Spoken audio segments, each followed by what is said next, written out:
योगदान से ही आ पाएगा। इसलिए मैं याद दिलाना चाहता हूं अध्यक्ष महोदय, उत्तर प्रदेश में पंचायत में सबसे पहले आरक्षण महिलाओं के लिए लागू करने का काम समाजवादी पार्टी ने किया।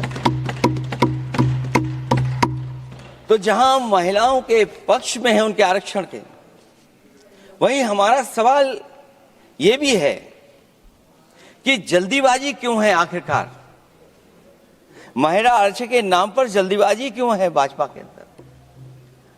सच तो यह है कि भाजपा जनगणना को टालना चाहती है, और जनगणना को टालने का मतलब है कि जाति जनगणना को टालना चाहते हैं। और जाति जनगणना इसलिए टालना चाहते हैं क्योंकि वो आरक्षण का सवाल उठेगा। जो చిన్న విరామం తీసుకుందాం, చూస్తూనే ఉండండి ఏబిఎన్.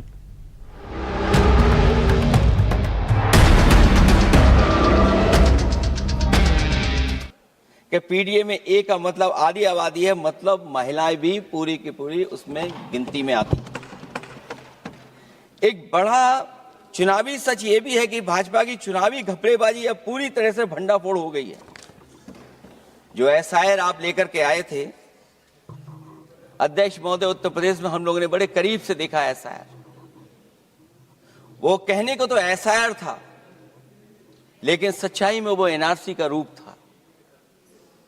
और एसआईआर के मामले में जिस तरीके से वोट काटने का काम शुरू हुआ, मैं बधाई देना चाहता हूं अपने पीडीए प्रहारी और संगठन के लोगों को जिन्होंने वोट बचा लिया।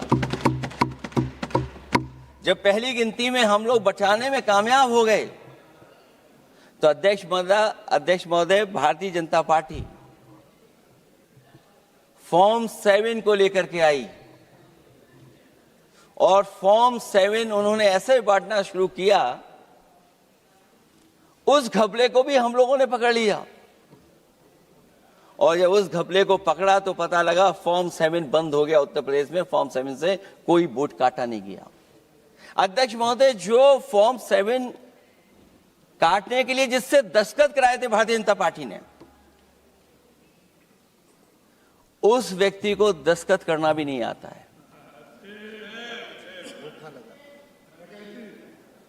अध्यक्ष महोदय, जो एसआईआर के बहाने फॉर्म 7 लेकर के आए थे, जो फॉर्म 7 दस्तखत करा करके वोट काटे जा रहे थे उत्तर प्रदेश में, जब पकड़ा गया, हम लोगों को जानकारी मिली, हम लोगों ने उसको प्रेस के सामने लेकर के आए और चुनाव आयोग को शिकायत की।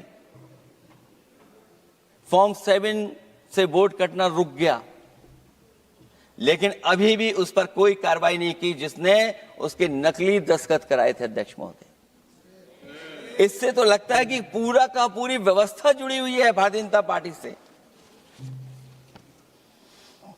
और धीरे धीरे जो भारतीय जनता पार्टी की सरकार चली है, हेरा फेरी हम लोग पकड़ लिए, भाजपा की कलई खुल गई, और उसके समर्थक और वोटरों का आकार पड़ने लगा जब, तब भाजपा निराशा के इस दौर में उभरने के लिए बिल लेकर के आ रही है।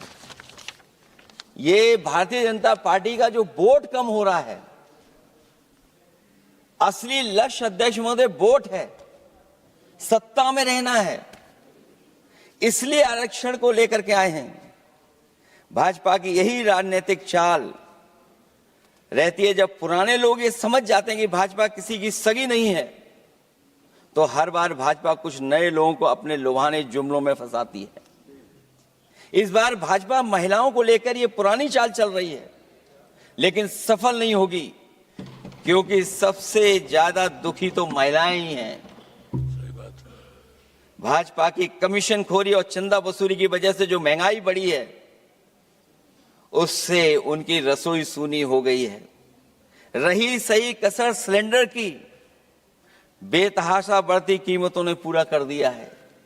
यह अध्यक्ष महोदय मैं इसलिए कह रहा था कि माननीय मंत्री सिलेंडर की याद दिला रहे थे। उन्होंने इज्जत घर को भी याद दिलाया, जिसको कभी प्रधानमंत्री जी ने कहा कि ये इज्जत घर होंगे।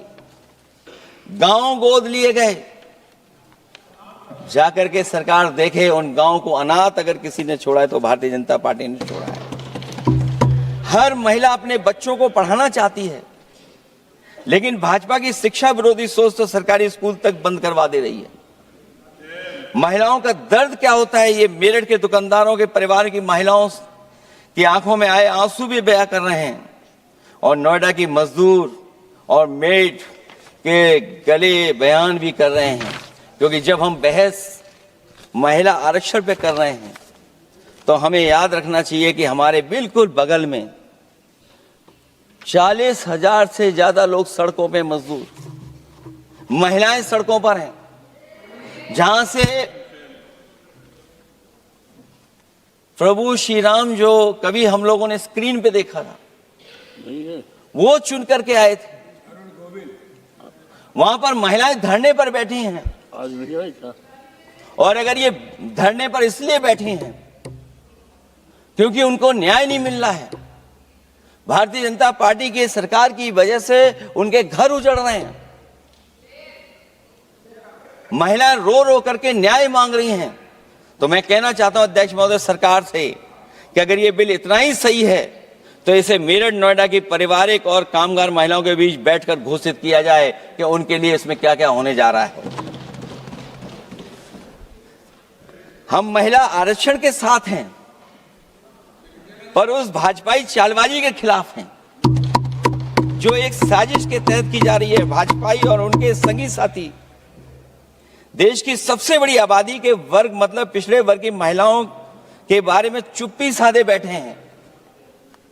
ये बात अध्यक्ष जी समझ में नहीं आ रहा है, क्योंकि जब हम लोग प्रधानमंत्री जी को सुनते थे तो वो ये कहते थे कि हम पिछड़े वर्ग से आते हैं, हम आप जैसे ही हैं, पिछड़े हैं।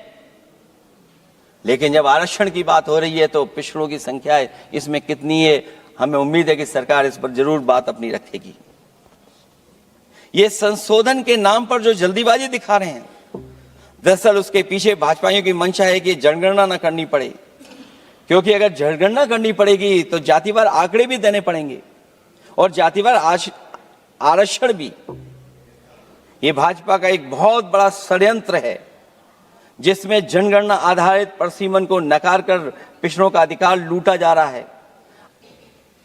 ये लोकतंत्र के खिलाफ खुफिया लोगों की गुप्त योजना है जो अब तक स्वीकार नहीं, जब तक प्रक्रिया के साथ हम लोग स्वीकार कभी नहीं कर सकते जब तक इसका लागू करने का तरीका ठीक ना हो। अगर पिछड़ों की आबादी कम से कम अगर हम गिन लें कि 70% 80% से ज्यादा है, अध्यक्ष महोदय अगर हम उनको 66% मान लें तो इनकी आबादी कम से कम पिछड़ों की 33% होगी, आधी आबादी की जनसंख्या, जिनके हक की बात तो है ही नहीं इसके अंदर। इसका मतलब